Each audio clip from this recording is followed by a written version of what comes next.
दोस्तों नमस्कार। My name is सुंदर सिंह।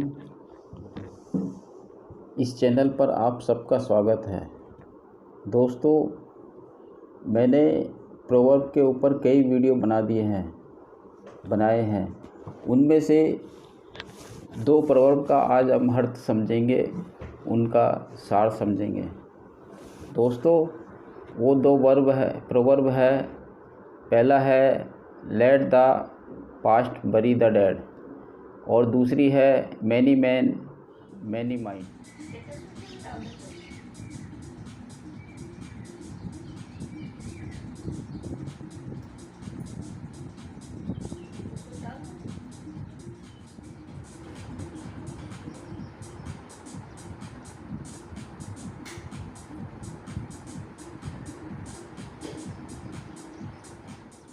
दोस्तों, पहली प्रोवर्ब लेट द पास्ट बरी द डेड, इसका हिंदी में है बीती बातों को गाड़ दो या भूल जाओ।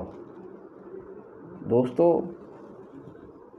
हमारा माइंड ऐसा है कि हम अच्छी बातों को तो भूल जाते हैं, लेकिन जो बुरी बातें हैं वो हमारा माइंड भूल नहीं पाता है।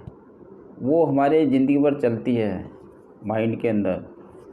दोस्तों, अच्छी बातों में जैसे किसी ने कभी कोई हेल्प की है या किसी तकलीफ़ से उसको निकाला है, तो वो बातें कुछ दिन के लिए दिमाग में रहती है, लेकिन उसके बाद वो भूल जाते हैं और जब याद करते हैं तभी याद आती है।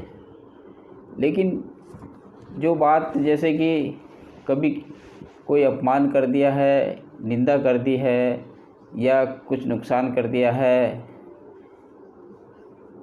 तो इस तरह की बातें ज़िंदगी भर हमेशा दिमाग में घूमती रहती है और ये बातें जो है बदले की भावना में बदल जाती है। दोस्तों, अब हम इस प्रोवर्ब का सार समझते हैं। दोस्तों, जो बुरी बातें हैं वो जब मन में घूमती रहती है 24 घंटे और पता नहीं कितने महीने कितने साल तक वो घूमती रहेगी, जब तक कि जिस व्यक्ति ने निंदा की है, जिस व्यक्ति ने नुकसान किया है, उससे बदला नहीं ले लिया जाता है, जब तक वो घूमती रहती है।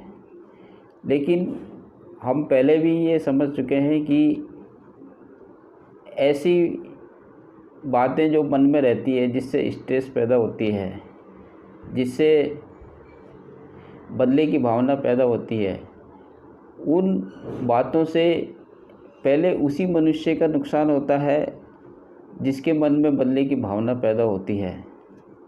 उसका मेंटली और फिजिकली वो वीक हो जाता है और उसकी बीमारी लग जाती है। और जिसके प्रति वो बदला लेना चाहते हैं, जिससे वो बदला लेना चाहता है, उससे तो पता नहीं कब बदला लेगा या उसको वो बदला भी होगा कि नहीं होगा, ये कोई पता नहीं है। लेकिन पहले नुकसान जो ये बदले की भावना सोचता है उसी का होता है।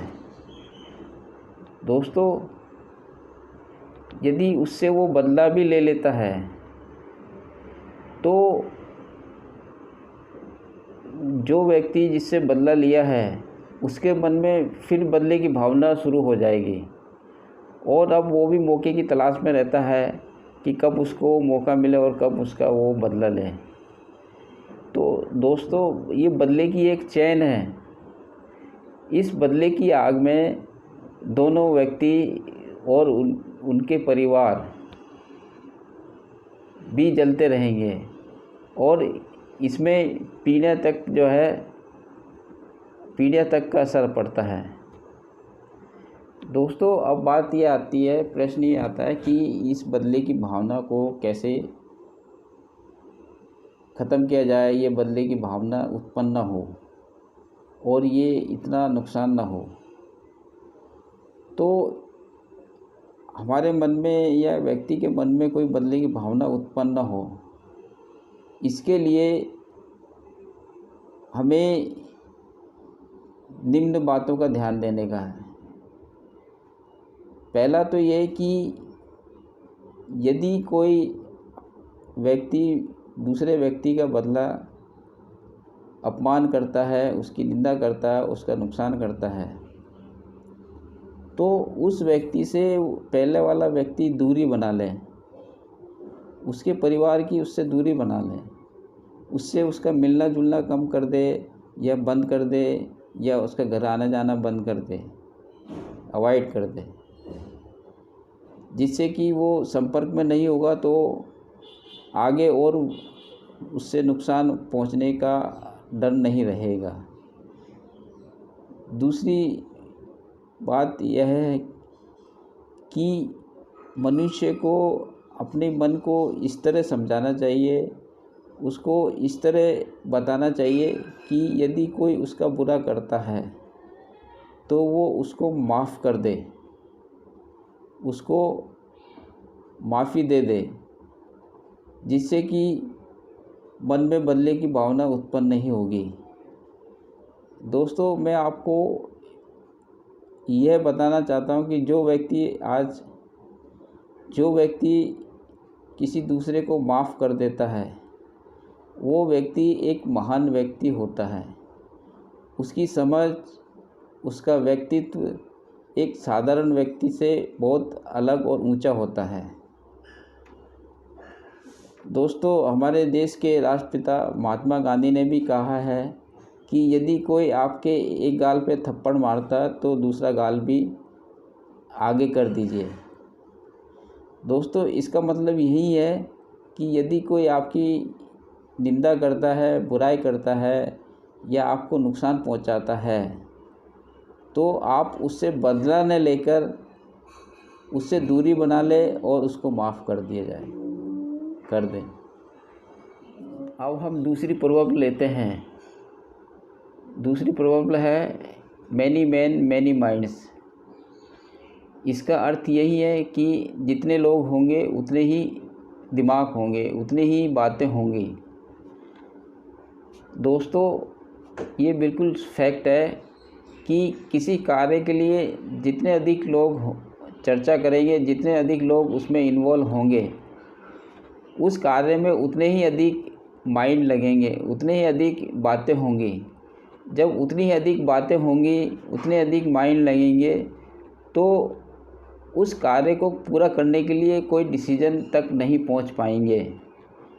जब कोई डिसीजन तक नहीं पहुंच पाएंगे तो वो कार्य नहीं होगा। यदि वो कार्य होगा भी तो बहुत लेट होगा और उस कार्य की क्वालिटी भी बहुत पुअर होगी। दोस्तों, यदि जो लोग इसमें इन्वॉल्व हैं, जितने माइंड इन्वॉल्व में है, उसमें से कुछ माइंड अगर ऐसे हो कि वो उस कार्य को पूर्ण करना ही नहीं चाहते हो, इनडायरेक्टली वो चाहते हैं कि ये कार्य पूर्ण नहीं हो, तो दोस्तों फिर तो इस कार्य को पूर्ण होने में बहुत टाइम भी लग सकता है, नहीं भी हो सकता है, या इस कार्य को पूर्ण होने के लिए और भी मनमुटाव हो सकता है। इसलिए ये प्रॉब्लम का सार यही है कि यदि किसी कार्य में कई व्यक्तियों को इन्वॉल्व है तो वो कार्य नहीं होगा तो लेट होगा और उसकी क्वालिटी पुअर होगी। इसलिए जितना कम से कम व्यक्ति इन्वॉल्व हो उस कार्य में रखना चाहिए, जिससे वो कार्य पूर्ण हो जाए। दोस्तों, यही बात हमारे परिवार में भी उतरती है। यदि परिवार के किसी कार्य को पूरा करने के लिए कई व्यक्तियों को हम उसमें इन्वॉल्व कर लें तो वो कार्य पूर्ण नहीं होगा। यदि पूर्ण होगा भी तो बहुत समय लग जाएगा या वो बहुत पुअर क्वालिटी का कार्य होगा। इसलिए दोस्तों, परिवार में भी यदि कोई इम्पोर्टेंट कार्य है तो जितना कम से कम आदमी इन्वॉल्व हो, व्यक्ति इन्वॉल्व हो, उतना अच्छा है, जिससे कि कार्य पूर्ण होगा तो परिवार की तरक्की होगी, सुख शांति प्राप्त होगी। दोस्तों, अगर आपको ये वीडियो पसंद आया है तो इसे सब्सक्राइब कीजिए और शेयर कीजिए और बेल आइकन को दबाइए जिससे कि मेरे और भी वीडियो आपको देखने को मिले। Thank you.